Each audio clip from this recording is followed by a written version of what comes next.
बिस्मिल्लाहिर्रहमानिर्रहीम। अल्हम्दुलिल्लाहि वस्सलातु वस्सलामु अला सय्यिदिना मुहम्मदिन व अला आलिहि व अस्हाबिहि अजमईन। अल्हम्दुलिल्लाहि वस्सलातु वस्सलामु अला सय्यिदिना मुहम्मदिन व अला आलिहि व अस्हाबिहि अजमईन। अम्मा बअदु फ़अऊज़ु बिल्लाहि मिनश शैतानिर रजीम। बिस्मिल्लाहिर्रहमानिर्रहीम। अफ़रअयत मन इत्तख़ज़ इलाहहु हवाह। सदक़ल्लाहुल अज़ीम।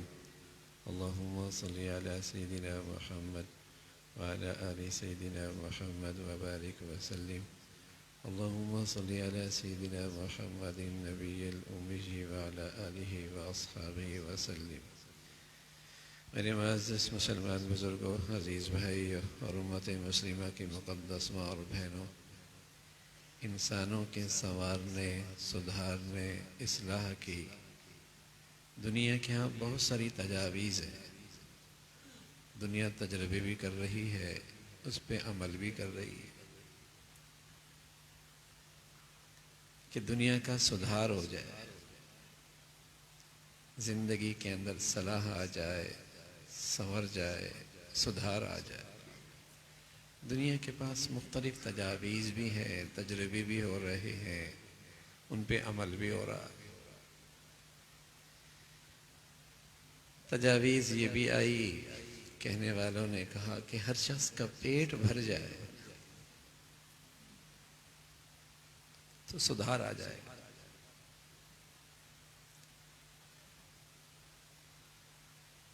अंदर न बदले, जज्बा सही न हो,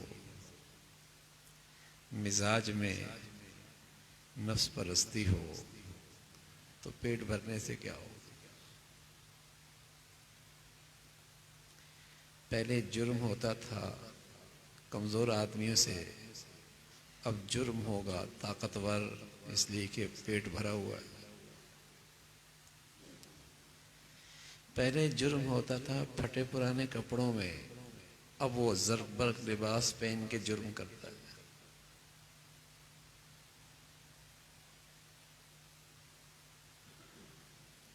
मिजाज जो न बदला, यहाँ जो इंसानियत की खैर खाई नहीं आई, ज़मीर जो नहीं बदला, दिल जो नहीं बदला, ज़हनियत जो नहीं बदली, तो पेट भरने से क्या हो। जराइम करने वाले सब खाली पेट तो नहीं होते।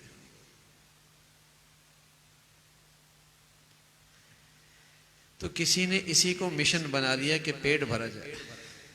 किसी ने कहा नहीं, जिहालत, नवाखानदगी, बिगाड़ की वजह ये,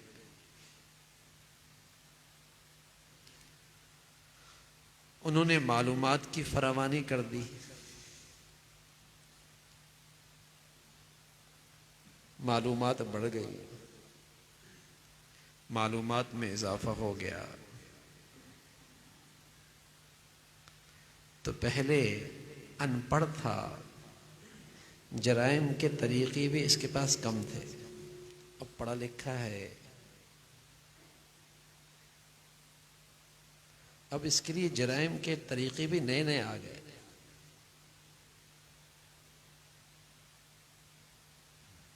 ज़हनियत नहीं बदली, दिल नहीं बदला, ज़मीर नहीं बदला, तो मालूमात आने के बाद ऐसे ही है जैसे लोहारी को ताला तोड़ने का फन दे दो। अब इसके पास मालूमात हैं, ये जुल्म के नए नए नक्शे बनाता है, ज्यादती के और नाइंसाफी के नए नए तरीके इख्तियार करता है। ये जराइम के नए नए तरीके इजाद करता है। मालूमात जो है, पहले डाका मारा करता था जान को खतरे में डालकर, अब इसको तरीका आता है, घर बुलाता है, डाका भी मारता है, बदनामी से भी बचता है।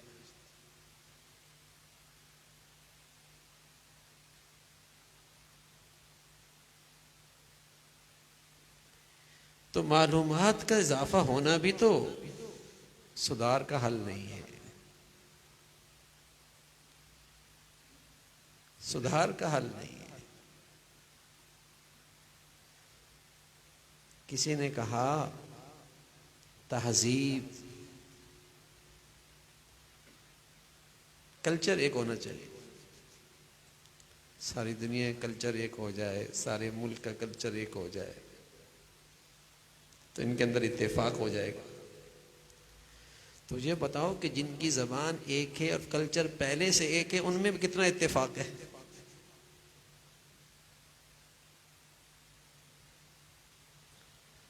ज़बान एक है, कल्चर एक है, अब्बा एक है, अम्मा एक है, घर एक है, बताइए कितना इत्तेफाक है?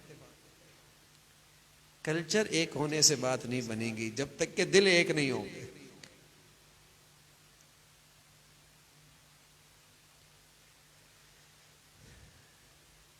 जब तक कि दिल एक नहीं होंगे बात नहीं बनेगी। कह दिए ना, तहजीब एक हो जाए, कल्चर एक हो जाए, सारे कौम का एक हो जाए, सारे मुल्क का एक हो जाए, सारी दुनिया का कल्चर एक हो जाए। तो जिनका कल्चर और तहजीब पहले से एक है, बताइए उनमें आपस में कितनी जगाना है और उनमें एक दूसरे के लिए कितने खैर खाई के और भलाई के जज्बात हैं।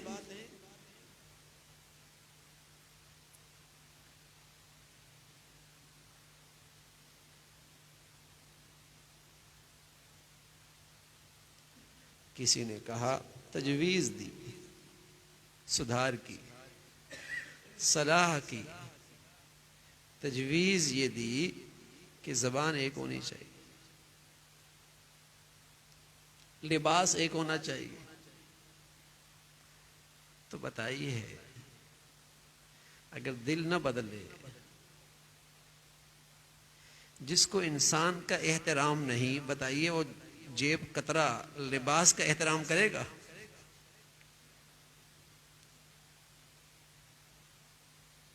जिसे इंसान का एहतराम नहीं, क्या वो जुल्म से सिर्फ लिबास देखकर बच जाएगा? जुल्म करने से पीछे हट जाएगा?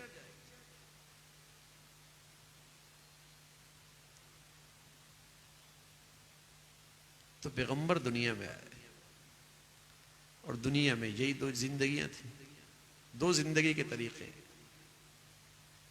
वैसे तो लोग कहते हैं ना ये मगरबी जिंदगी है, ये मशरकी जिंदगी है, ये जदीद तरक्की की जिंदगी है, ये कदीम जिंदगी है। सच ये है कि जिंदगी में दो ही खाने हैं जिंदगी के, एक नफ्स परस्ती की जिंदगी है और एक खुदा परस्ती की जिंदगी। एक तो अपनी नफ्स की मानता है, जो जी में आया, जो मन में आया वो करना है, जो जी में आया, जो मन में आया वो करना है, चाहे कुछ हो जाए, मन में जो यूं आया। अब ये मन मानी जिंदगी गुजारने वाला दुनिया में, इसकी ये पूरी दुनिया भी नाकाफी है। इस दुनिया में दो आदमी हो ना, तब भी एक को बर्दाश्त नहीं करेगा। और बताइए किसी छोटे से घर में बाप भी मन का राजा, बेटा भी मन का राजा, बीवी भी मन की रानी, बेटी भी मन की रानी आ जाए तो बताइए वो घर कैसे चलेगा?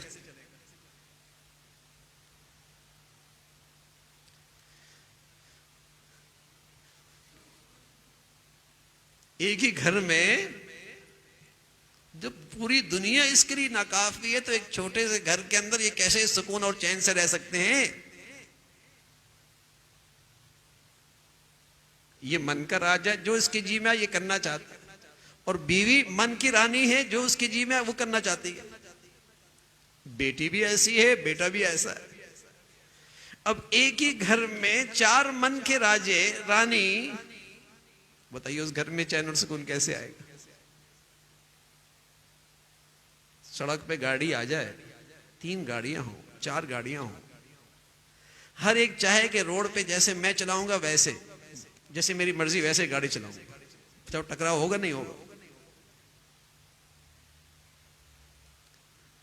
और इसी रोड पे हजारों गाड़ियां हो, और सब अपनी लाइन पे चले, बताइए टकराव होगा? बिल्कुल टकराव नहीं।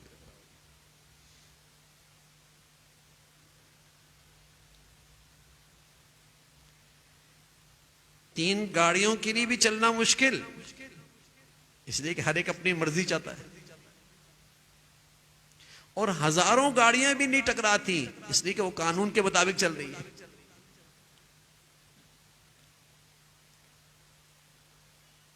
तो दीन मजहब इंसानों को कानून देता है, खुदा परस्त बनाता है। फिर घर तो दूर की बात है, पूरी सोसाइटी भी आपस में नहीं टकराती, पूरी कौम भी आपस में नहीं टकराती। यहां जितना टकराव है उसके पीछे नफ्स परस्ती का जज्बा।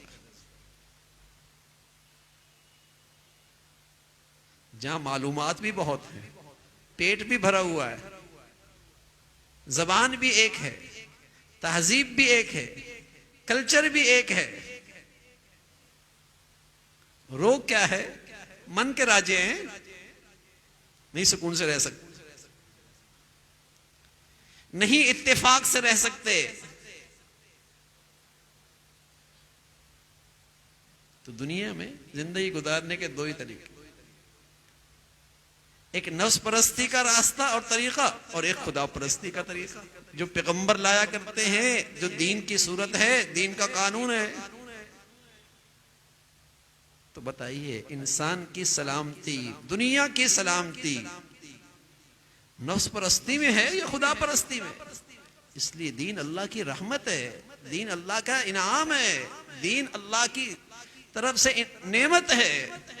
जैसे जिंदगी के लिए सूरज जरूरी, चांद जरूरी, हवा जरूरी, पानी जरूरी, इंसानी जिंदगी की सलामती के लिए अल्लाह का दीन इससे ज्यादा जरूरी। तमाम मुसीबतों की जड़, तमाम मुसीबतों की जड़ ये नफ्स परस्ती है। जितना फरोग पाएगी दुनिया के लिए, इतने मुश्किलात बढ़ती चली जाएगी।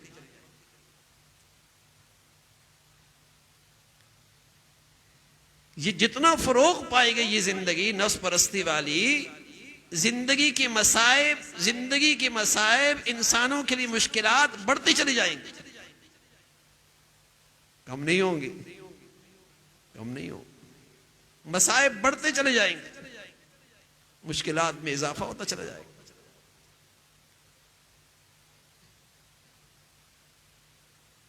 जब अल्लाह के नबी इस दुनिया में तशरीफ लाए, नफ्स परस्ती की इंतहा थी 6वीं सदी ईस्वी में, उसका इब्तिदाई दौर था। और उस वक्त के जो बादशाह थे वो नफ्स परस्ती की उरूज पर। जब मुसलमानों ने ईरान पे हमला किया, लोगों को इस नफ्स परस्ती के अजाब से निजात के लिए, कि इस नफ्स परस्ती के अजाब से निजात पा जाए, हमला किया। तो उस वक्त का जो बादशाह था ना, जब वो अपना तख्त और ताज छोड़कर निकला तो उसके साथ 1000 बावर्ची थे, 100 गवैये थे, 1000 गवैये थे, 1000 बावर्ची, 1000 गवैये, और 1000 उसके वो मुंतजिम और निगरान जो उनके बाजों की हिफाजत करते थे। बाज परिंदा होता, लेकिन जब वो निकल रहा था तो अफसोस कर रहा था कि बेसरो समानी के आलम में निकल रहा हूं। उसकी 12,000 बीवियां थी।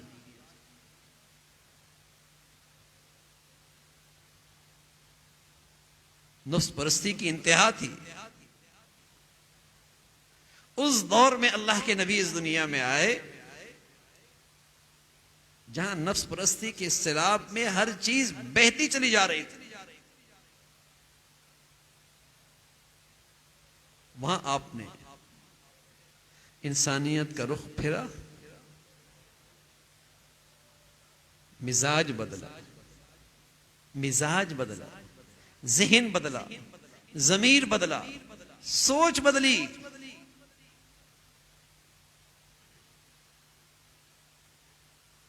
और दुनिया में चंद सालों में, इसी सदी में, इसी ईस्वी, छठी ईस्वी की में चंद सालों में दुनिया की काया पलट गई। नफ्स परस्ती की जगह खुदा परस्ती ने ले ली और दुनिया में अमन और सलामती आ गई। तो दीन खुदा परस्ती का नाम है, कानून और ज़ाब्ते का नाम है। मैं अर्ज कर रहा हूं मेरे अजीजों, सड़क पे अगर चंद गाड़ियां भी ज़ाब्ते के खिलाफ चलें और मनमानी गाड़ी चलाने लग जाए तो टकराव हो जाएगा। हजारों गाड़ियां भी कानून के मुताबिक चले तो मंजिल तक पहुंच जाए। तो अगर एक घर में हर आदमी नफ्स परस्ती की जिंदगी गुजारना चाहे, मन का राजा हो, तो बताइए वो घर जहन्नम बनेगा नहीं बनेगा? वो माशरा कैसे होगा? वो सोसाइटी कैसी होगी? कैसे उसमें फसाद बर्पा होगा? और इंसानों के लिए वो सोसाइटी कितनी तकलीफ दे और मुसीबत ज़दा होगी। इसलिए कि नफ्स परस्त इकट्ठे हो गए सारे, जिंदगी मुश्किल हो जाएगी।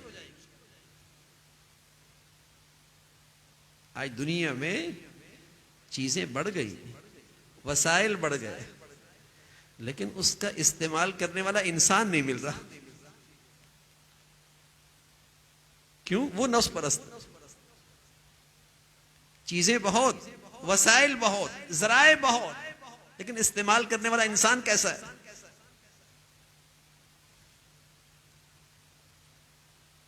इसलिए पैगंबर जराए वसाइल नहीं पैदा करते, इंसान बनाते, इंसान बनाते, जमीर बनाते हैं, जहन बनाते हैं कि इंसान बन गया तो मामूली चीजों से भी जिंदगी की तामीर हो सकती है।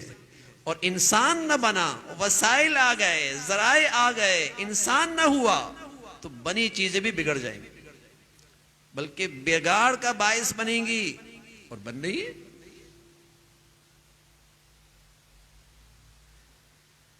अब तो सारी दुनिया में एक ही फिक्र है कि अच्छी चीज कैसे बन जाए। ये पैगंबरों की सोच तो बिल्कुल खत्म हो गई कि इंसान कैसे अच्छा बन जाए। मशरिक से लेकर मगरिब तक हर तालीमी इदारे में एक ही सोच है ना कि चीज कैसे अच्छी बन जाए। पैगंबरों की ये सोच और फिक्र तो खत्म ही हो गई कि इंसान कैसे अच्छा बन जाए।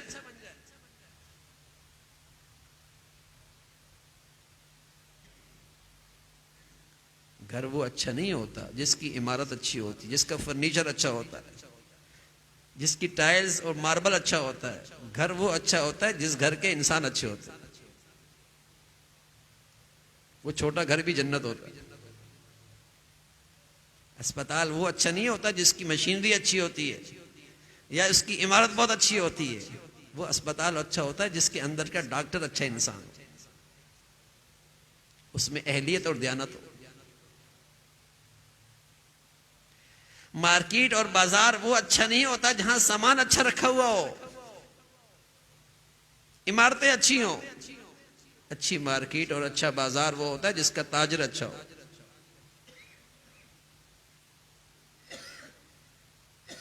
बाप वो अच्छा नहीं होता जिसकी गाड़ी अच्छी हो, जिसका लिबास पोशाक अच्छा हो। बाप वो अच्छा होता है जिसमें इंसानियत ताजा हो।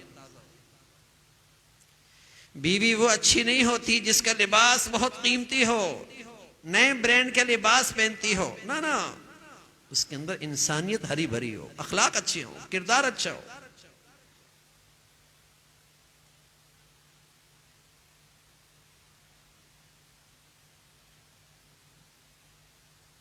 आज वसाइल की कमी नहीं, जराए की कमी कोई नहीं, चीजों की कमी कोई नहीं, लेकिन इनका इस्तेमाल करने वाला इंसान वो भला नहीं रहा,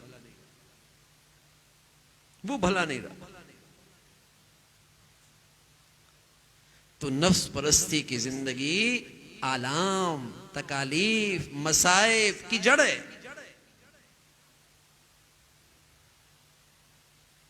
किसी भी जगह चंद नफ्स परस इकट्ठे हो जाए मुसीबत हो जाती जिंदगी गुजारना, जिंदगी गुजारना मुसीबत हो जाती है।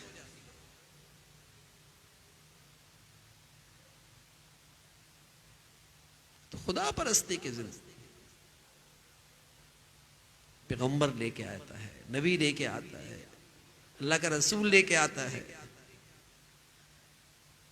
रसूल बताता है कि वो जिंदगी कैसे गुजारनी है, वो कानून क्या है, कि जिस तरह अल्लाह ने इस इंसान को पैदा किया है उसका हक है कि वो इसकी जिंदगी का भी मालिक है। उसे यह हक हासिल है कि इसे बताए कि जिंदगी यूं गुजारनी है। ये शुतरे बेमुहार नहीं है कि जो जी में आया कर लिया। अगर ऐसा होगा कि दुनिया में फसाद बर्पा करे, इसे फसादी कहेंगे, इसे फसादी कहेंगे, कि दुनिया में फसाद बर्पा करेगा। इसके लिए तो पूरी दुनिया में कम है जो मन का राजा होता है। तो एक छोटी सी सोसाइटी, और उस सोसाइटी में एक छोटा सा घर, उसको फिर चैन और सुकून कैसे आ सकता है? जिंदगी मुश्किल हो जाएगी और दूसरों के लिए मुश्किल का बायस बनेगा, दूसरों के लिए मुश्किल का बायस बनेगा, मुसीबत बनेगी। तो दुनिया में जिंदगी के दो ही खाने हैं भाई, एक नफ्स परस्ती का रास्ता कि जो मन में आए वो कर ले। हकीम उल उम्मत थानवी रहमतुल्लाह अलैह फरमाया करते थे कि अगर तुम यूं करो कि जो भी काम करने लगो थोड़ा सा ये सोच लो कि इसमें अल्लाह नाराज तो नहीं होगा, ये अल्लाह की रजा के खिलाफ तो नहीं है। कोई भी काम करने लगो तो खुद बहुत सुधार आने लगेगा, खुद बहुत तरबियत होने लगेगी, खुद बहुत इस्लाह होने लग जाएगी और तुम खुदा परस्ती के रास्ते पे चलने लगोगे। ये फिक्र नसीब हो जाए ना कि मेरे ऊपर कोई जात है, उसका मुझ पे कोई हक है, उसने मुझे पैदा किया है, सारी अताएं नवादिशात उसी की हैं और वो मेरी जिंदगी का मालिक है। तो अगर हर अमल से पहले ये सोच ले कि ये काम अल्लाह को नाराज करने वाला तो नहीं है, इससे अल्लाह ताला नाराज तो नहीं होंगे। हज़रत फरमाया करते थे मुसलमान को तो फिक्र होनी यही चाहिए, बल्कि हज़रत फरमाया करते थे कि मुसलमानों का तो गम अगर दुनिया में है तो एक ही गम है बस, और कोई गम नहीं है मुसलमान को, कोई इसको गम नहीं लगना चाहिए, इसे दुनिया में और कोई गम नहीं लगना चाहिए। अगर गम है तो इसको एक गम लगना चाहिए, और वो गम सिर्फ ये है कहीं अल्लाह नाराज तो नहीं हो गया।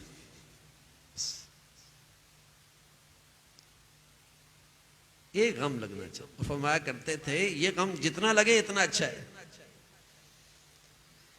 ये फिक्र जितनी बढ़े इतनी अच्छी है, और कोई गम नहीं है मुसलमान का दुनिया में, ये फिक्र लगी रहनी चाहिए। तो हर अमल से पहले अगर ये सोच ले इसमें अल्लाह ताला नाराज तो नहीं हो रहा, सुधार शुरू जाएगा। और ये फिक्र अगर घर के हर फर्द में पैदा हो जाए, हर एक की ये जहनियत बन जाए, तो वो घर जन्नत बन जाए। अब यकीन जाने किसी को किसी से तकलीफ नहीं होगी। जैसे आज ये ना कि जहां रहते हैं हर एक को दूसरे से तकलीफ होती, इसलिए कि हर एक मन का राजा है।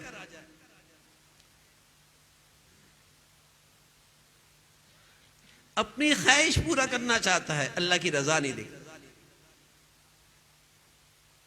इसलिए दूसरों को इसकी जात से तकलीफ होती है, दूसरे इससे मुसीबत में है,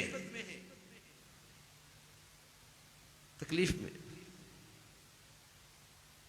ये अपनी चाहत पूरी करना चाहता है।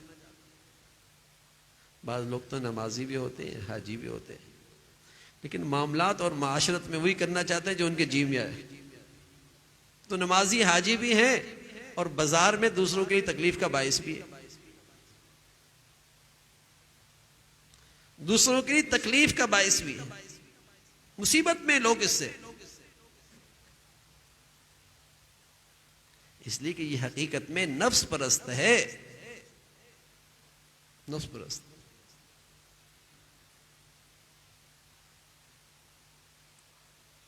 तो खुदा परस्ती के रास्ते पे चलने में मेरे अजीजों दुनिया की सलामती है और आखिरत की कामयाबी।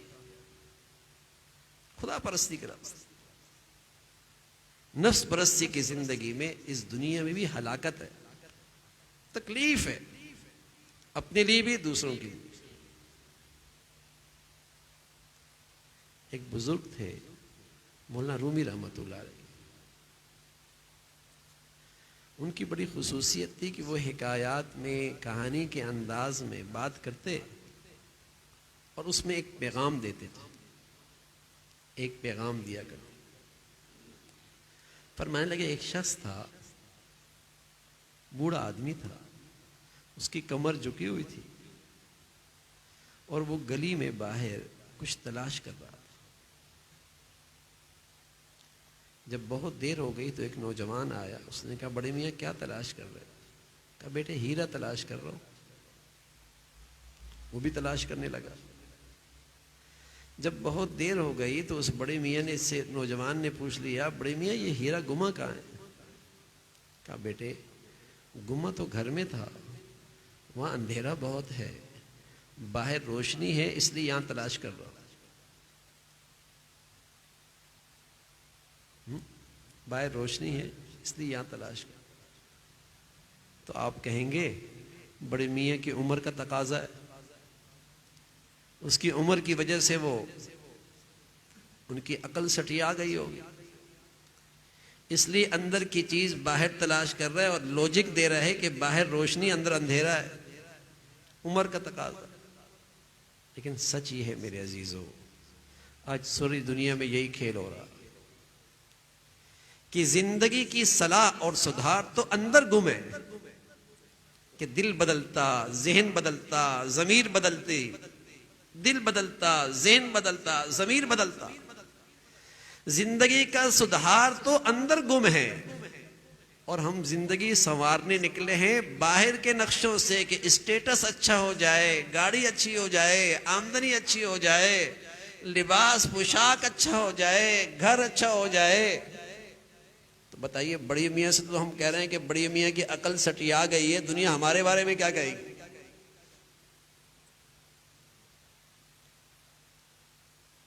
दुनिया हमारे बारे में क्या कहेगी? दुनिया हमारे बारे में कहेगी इनकी मालूमात गलत हो, इनकी तरबियत गलत हुई, इन्हें मालूमात का माहौल गलत मिला,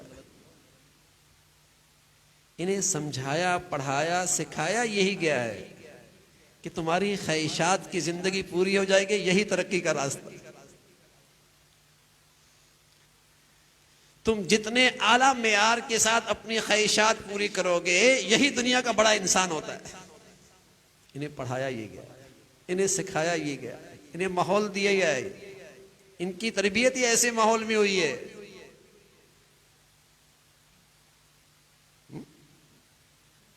मौलाना रूमी रहमतुल्लाह अलैह फरमाया करते थे कि आज दुनिया भी ऐसे ही कर रही है, बड़े मियाँ की तरह सबकी अकल सटिया गई है उस गलत मालूमात की वजह से। लेकिन पैगंबर तो इंसानियत के खैरखा होते हैं ना, नबी तो इंसानियत के सबसे बड़े हमदर्द होते हैं ना। उन्होंने बताया है कि तुम्हारी जिंदगी बाहर से नहीं उसमें सुधार आएगा, तुम्हारी जिंदगी का सुधार तुम्हारे अंदर से आएगा। जैसे मछली सर की तरफ से सड़ती है ना, तो इंसान की जिंदगी का बिगाड़ अंदर के बिगाड़ से होता है। यहां हवस बहुत बढ़ गई, यहां हवस बहुत बढ़ गई। आज जबान जबान से नहीं टकरा रही, हवस हवस से टकरा रही है। आज कल्चर कल्चर से नहीं टकरा रहा, हवस हवस से टकरा रही है। वरना जबान क्या कल्चर क्या, घर में तो अब्बा भी एक है, अम्मा भी एक है, कल्चर भी एक है, जबान भी एक है, लेकिन ये मियां बहन भाई क्यों टकरा रहे? हवस टकरा रही है। ये मियां बीवी क्यों टकरा रहे? हवस टकरा रही है।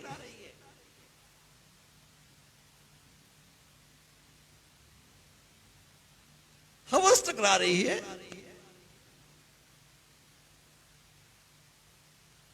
तो सुधार तो अंदर से है।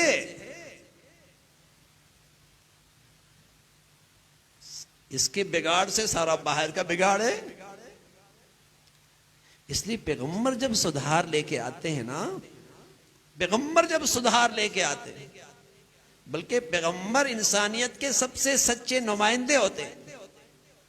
वो जब इंसानियत को संवारना चाहते हैं तो सही जगह पे उंगली रखते हैं कि इनका बाहर का ये सारा बिगाड़ नतीजा है अंदर के बिगाड़, अंदर बिगड़ा हुआ है।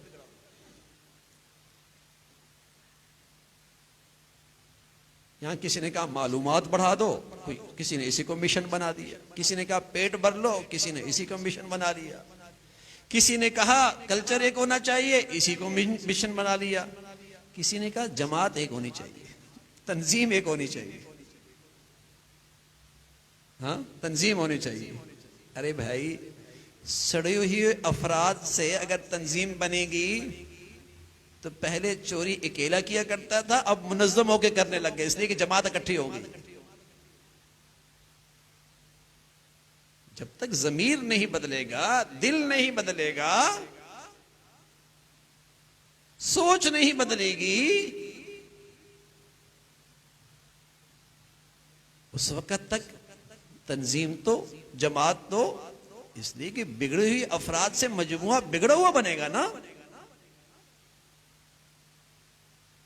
तो पैगंबर उंगली रखते हैं दिल पे कि बाहर का सारा बिगाड़ अंदर की बिगाड़ की वजह से।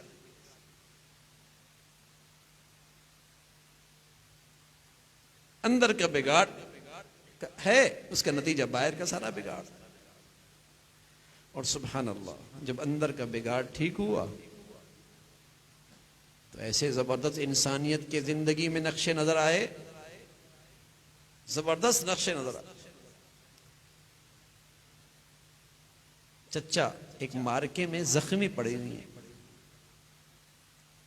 भतीजे से कहते हैं पानी ले आओ, वो डोल में पानी ले आए। जब उस जख्मी चच्चा के करीब आए, जो प्यासी भी थे जख्मी भी थे, करीब से आवाज आई पानी। चच्चा ने कहा बेटे भतीजे मुझे छोड़िए, साथ वाले के पास जाइए। वहां पहुंचे, फिर करीब से आवाज आई पानी। उसने कहा मुझे छोड़िए, आगे चले जाइए। जब तीसरे के पास गया तो अल्लाह ने उसे अपने पास बुला लिया। वापिस दूसरे के पास लौटे, उसका भी इंतकाल हो गया। अपने चच्चा के यहां गए, अल्लाह का वो भी मेहमान बन चुका। लेकिन जाते जाते बता दिए कि जब दिल बदलता है तो इसार के ऐसे नक्शे होते, इंसानियत पर ऐसी तरोताजा होती। कहां वो लोग जो ऊंट के पानी पीने पर जब उनके नियामों से तलवारें निकलती तो लाशों के पुश्ते लग जाया करते थे। जब घोड़े के आगे पीछे पे जंग छिड़ती तो नस्लों को वसीयत करते कि मेरे बाप होने का हक ये अदा करना है, इस जंग को जारी रखना है, नस्लों तक जारी रहती। और कहां ये नक्शा है?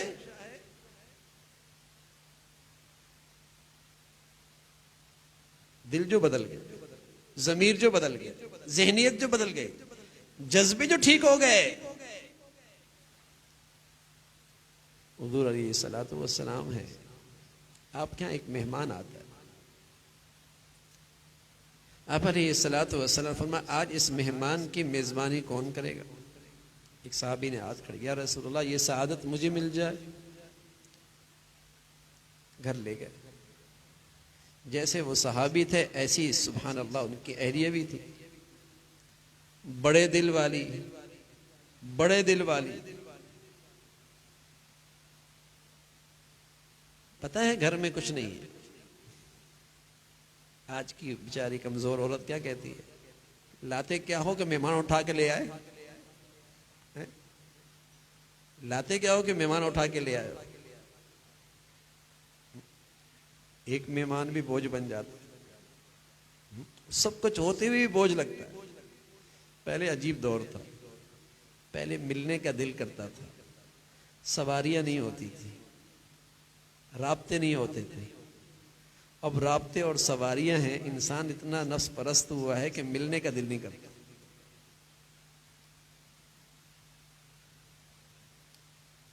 पहले लोगों के घरों में आने जाने का दिल करता था, सवारियां नहीं होती थी, दूर दूर सफर होते थे, मुश्किलात होती थी। अब आने का दिल करता है, कहते हैं घर में नहीं है, मिलने का दिल नहीं करता।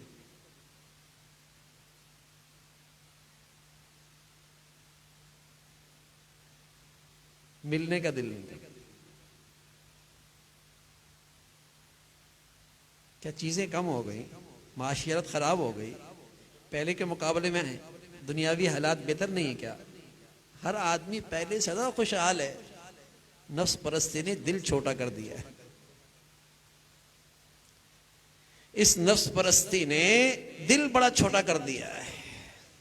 हालांकि घर में मेहमान आए तो वो मेहमान अपना रिस्क भी लेके आता है, बस वक्त मेजबान के और मजे हो जाते हैं। वो खुद खाता है लेकिन अपने साथ ज्यादा रिस्क लेके आता है।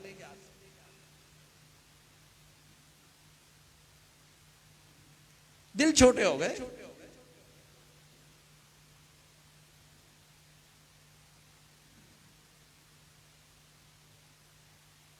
खुश हो गए और ये भी पता है घर में कुछ नहीं। अहलिया कहने लगी बहुत अच्छा हुआ ले आए। ऐसा करते हैं, तदबीर करते हैं, इतना ही है जितना बच्चा खाते हैं, बच्चों को सुला देंगे, आप बैठ जाइएगा, खाइएगा नहीं, मेहमान सैर हो जाए।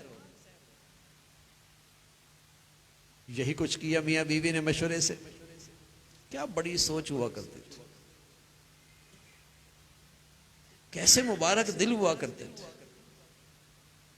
खाना खाया, सुबह हुई, हुज़ूर अलैहिस्सलातु वस्सलाम की खिदमत में आए।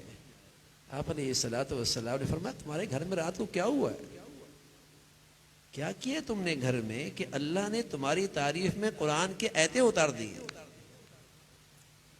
वल्लज़ीना युसिरूना अला अनफुसिहिम वलौ काना बिहिम खसासा।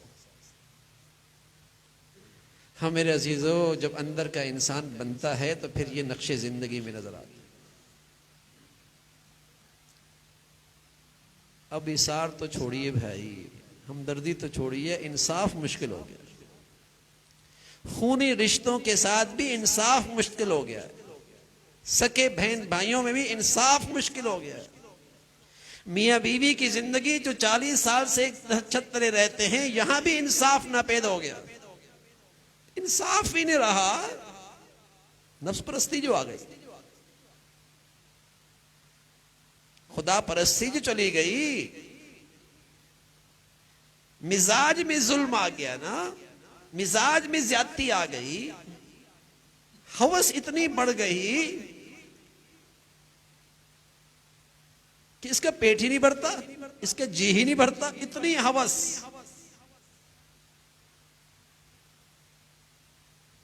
ये बला है, ये बला, ये हर मुसीबत की जड़ है नफ्स परस्ती, जिसको दूसरे लफ्जों में हम कहते हैं बेदीनी, जिससे हम दूसरे लफ्जों में कहते हैं खुदा से दूरी, जिससे हम कहते हैं घरों से दीन का निकलना। यह है हर मुसीबत की जड़, यह है हर मुसीबत की जड़।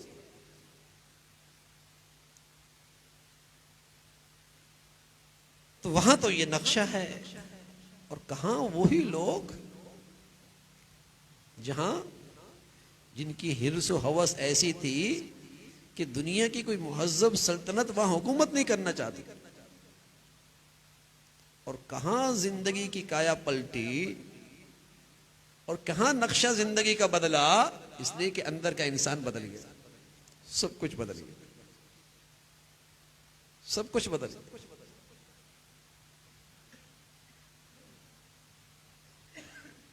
मुसलमानों की ये खूबी थी कि वो खुदा परस्ती के अलंबरदार थे। मुसलमानों की ये पहचान थी कि वो खुदा परस्ती के नमूना हुआ करते थे, और इस नमूने से दुनिया को बड़ी राहत मिलती, बड़ी राहत मिलती थी।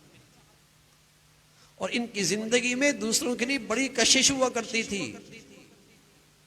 जब सुलह हुदैबिया हुई तो मुसलमानों की तादाद 1400 थी। सुलह हो गई, और उस सुलह में एक शिक ये भी थी कि अब मक्का वाले मदीना आ सकते। सुलह हो गई, मक्का वाले मदीना आ सकते।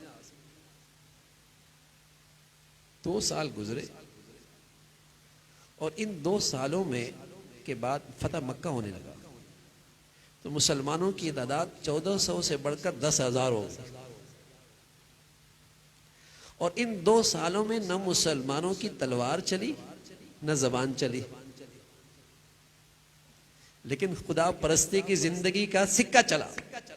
वो इतनी पुरकशिश थी, वो इतनी पुरकशिश थी, देखने वाले को उसको इतना सुकून और राहत मिलती थी, तो वो कहते थे क्या चीज है भाई, हमें भी इसमें आना है, हमें भी इसमें आना है, हम भी ये कबूल करते हैं। सिर्फ 2 सालों में मुसलमानों की तादाद 1400 से बढ़कर 10,000 तक हो। खुदा परस्ती की जिंदगी में इतनी कशिश है,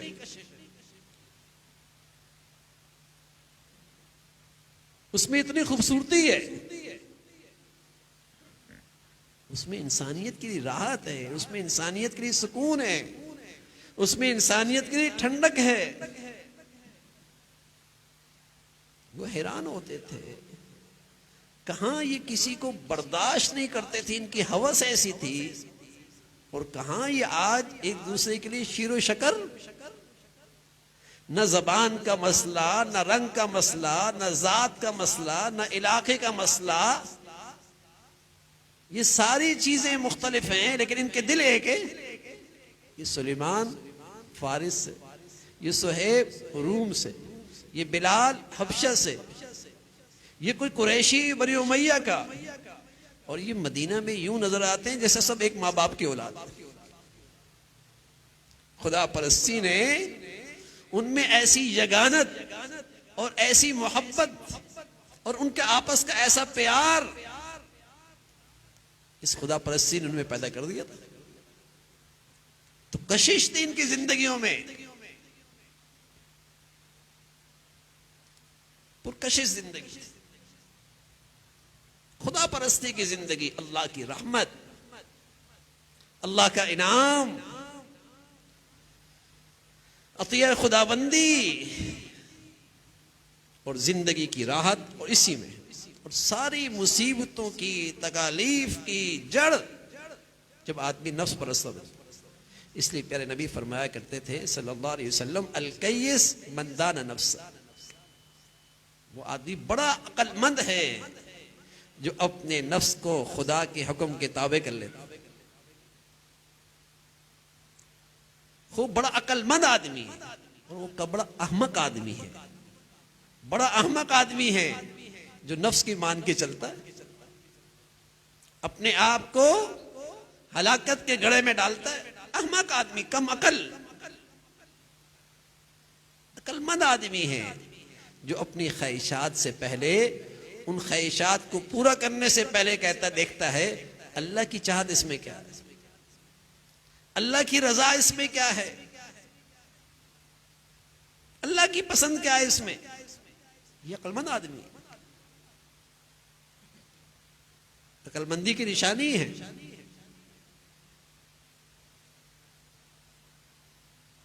कोई आदमी अपने बच्चे की हर ख्वाहिश पूरी कर दे, कोई दाना बाप ऐसा करता है?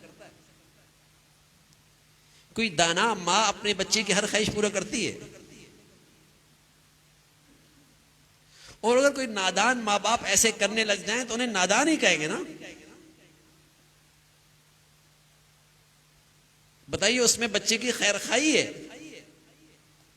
तो वो आदमी फिर नादान है ना, जो अपनी नफ्स की हर चाहत पूरी करना चाहता है, हर ख्वाहिश पूरी करना चाहता है।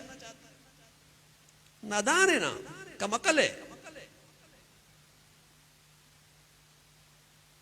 माँ दाना है, बाप दाना है, वो अपने बच्चों और बच्चियों की वही चाहत पूरी करते जिसमें उसकी खैर खाई समझता है।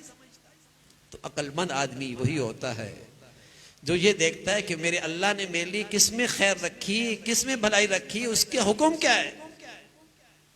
ये अक्लमंदी है। तो जो जी में आया वो पहनना है, जो जी में आया वो करना है, जो जी में आया वो खाना है, जो जी में आया है वो कारोबार करना है। ये बर्बादी का रास्ता है, ये बर्बादी का रास्ता है, ये शैतानी रास्ता है, ये अल्लाह के दुश्मनों का रास्ता है। जिन पर अल्लाह की रहमत हट जाती है, नजरे रहमत हट जाती है, वो नफ्स परस्ती के हवाले हो जाती है, वो नफ्स परस्ती के हवाले हो जाती है। और खुदा परस्ती जो पैगंबर जिंदगी लेके आए, जो पैगंबर जिंदगी लेके आए, जिसकी रहनुमाई पैगंबरों ने की, उसमें यह है भाई कि हर चाहत से पहले ये देख लो कि इसमें अल्लाह की चाहत क्या है, इसमें अल्लाह ताला नाराज तो नहीं होंगे। ये फिक्र नसीब हो जाए, इसका एहतमाम हो जाए, तो मेरे अजीज़ों दुनिया के अंदर भी राहत है और हकीकी ज़िंदगी के अंदर इसी में कामयाबी है। अल्लाह ताला हमें नसीब फरमाए, अल्लाह ताला इस पे अमल की तौफीक नसीब फरमाए। अल्लाहुम्मा लकल हम्दु कुल्लु व लकल शुक्र कुल्लु, अल्लाहुम्मा लकल हम्दु कुल्लु व लकल शुक्र कुल्लु, सुब्हानल्लाहि व बिहम्दिही सुब्हानल्लाहिल अज़ीम, अदद खल्क़िही व रिज़ा नफ्सिही व ज़ीनत अर्शिही व मिदाद कलिमातिही, अल्लाहुम्मा ला नुहसी सनाअन अलैक अंत कमा अथनैत अला नफ्सिक, अल्लाहुम्मा अइन्ना अला ज़िक्रिक व शुक्रिक व हुस्नि इबादतिक, अल्लाहुम्मा अइन्ना अला ज़िक्रिक व शुक्रिक व हुस्नि इबादतिक। या अरहमर राहिमीन, जो कुछ कहा सुना अमल की तौफीक नसीब फरमा। ए मौला ईमान वाली, आफ़ियत वाली, सेहत वाली, ए मौला नेमतों भरी ज़िंदगी नसीब फरमा। हमेशा नेमतों में शुक्रगुज़ारी अता फरमा, एहसान शनासी अता फरमा, अपनी फरमा बरदारी अता फरमा, नाफरमानियों से महफूज फरमा, नफ्स और शैतान के शर से महफूज फरमा, बुरे दोस्तों से, बुरे माहौल से, बुरी नज़रियात से हम सब की हिफाजत फरमा। मौला ज़ाहरी बातनी फ़ितनों से महफूज फरमा, हमें रूहानी जिस्मानी सेहत अता फरमा। ए मौला हर किस्म के मूज़ी अमराज से, हस्पतालों की ज़िंदगी से, शरीरों से, हासदों से, हमेशा गुनाहों की नहूसतों से महफूज फरमा। ए मौला करीम तमाम हादिरीन हादिरात, सामिईन सामियात की तमाम जायद हाजात को पूरा फरमा, मुश्किलात को आसान फरमा, परेशानियों को ख़त्म फरमा। ए मौला जो बच्चियाँ घरों में, उनके लिए इस नेक साले रिश्तों का इंतज़ाम फरमा। जो बच्चियाँ घरों में जा चुके, उनके घरों को मोहब्बत और तक़वे से आबाद फरमा। मौला हमेशा हमें अपने बच्चों बच्चियों की तालीम तरबियत ज़िंदगी के सही फ़ैसले करने की तौफ़ीक़ अता फरमा। हमें अपने बड़ों के लिए सदका जारिया बना, हमारी औलादों को हमारे लिए सदका जारिया बना। ए मौला औलाद की तरबियत में, तालीम में जो कोताहियाँ हुई अपनी रहमत से माफ़ फरमा। औलादों के आजमाइशों से, नाफरमानियों से महफूज फरमा। उन्हें अपना भी वालिदैन का फरमा बरदार बना।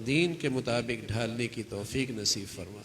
हमारे घरों को गुनाहों की नहूसतों से महफूज फरमा, टूट फूट से महफूज फरमा, बदएतिमादी से और इंतिशार से और नफ़रतों से हमारे घरों को महफूज फरमा।